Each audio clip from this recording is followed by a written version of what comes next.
Hello friends, ನಮಸ್ತೆ. ಎಲ್ಲರಿಗೂ Ashwini's kitchen YouTube ಚಾನಲ್ಗೆ ಸ್ವಾಗತ. ಬನ್ನಿ, ಇವತ್ತಿನ ವಿಡಿಯೋದಲ್ಲಿ ಪೂರಿ ಹಾಗೆ ಚಪಾತಿ, ರೊಟ್ಟಿ ಎಲ್ಲದಕ್ಕೂ ಹೊಂದ್ಕೊಳ್ಳುವಂತಹ ಬದನೆಕಾಯಿ ಗೊಜ್ಜನ್ನು ನೋಡೋಣ.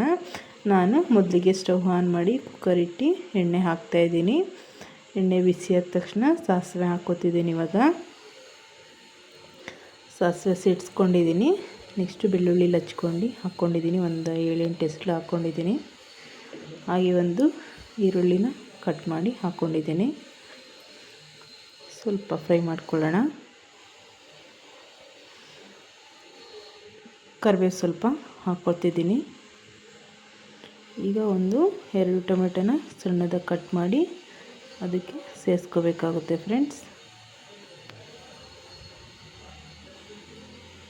ಈ ರೀತಿ ಹಾಕ್ಕೊಂಡು ಸ್ವಲ್ಪ ಕೈ ಆಡಿಸ್ಕೊಳ್ಳೋಣ.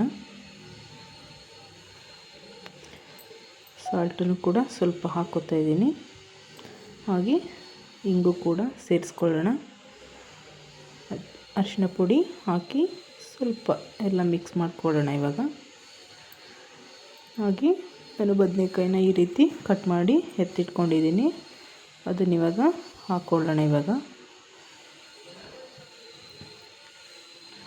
ನಾನು ಕುಕ್ಕರಲ್ಲೇ ಮಾಡ್ತಾಯಿದ್ದೀನಿ ಫ್ರೆಂಡ್ಸ್. ಒಂದು ವಿಷಲ್ ಸಾಕು ಅನಿಸುತ್ತೆ. ಸ್ವಲ್ಪ ಮಾರ್ನಿಂಗ್ ಟೈಮು ಬೇಗ ರೆಡಿ ಆಗಬೇಕು ಅಂದ್ಬಿಟ್ಟು ಕುಕ್ಕರಲ್ಲೇ ಮಾಡ್ಕೋತಾ ಇದ್ದೀನಿ.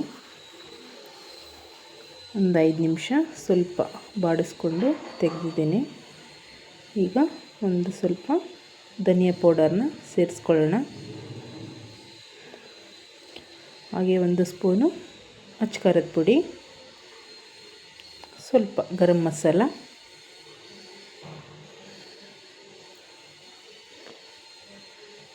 ಹಾಗೆ ಸಾಂಬಾರು ಪುಡಿ ಸ್ವಲ್ಪ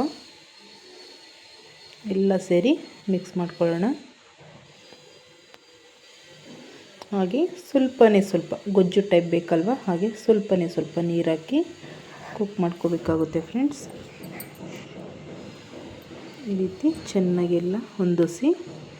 ಹಾಗೆ ಕಾಯಿ ತುರಿನೂ ಸ್ವಲ್ಪ ಹಾಕೋತಾ ಇದ್ದೀನಿ. ತುಂಬಾ ಟೇಸ್ಟ್ ಕೊಡುತ್ತೆ ಕಾಯಿ ತುರಿ ಹಾಕ್ಕೊಳ್ಳೋದ್ರಿಂದ. ಹಾಗೆ ರುಚಿಗೆ ತಕ್ಕಷ್ಟು ಉಪ್ಪನ್ನು ಸೇರಿಸ್ತಾ ಇದ್ದೀನಿ. ಈ ರೀತಿ ಒಂದು ವಿಷಲ್ ಕೂಗಿಸ್ಕೊತಾ ಇದ್ದೀನಿ. ಒಂದು ವಿಷಲ್ ಆಗಿದೆ ನೋಡಿ.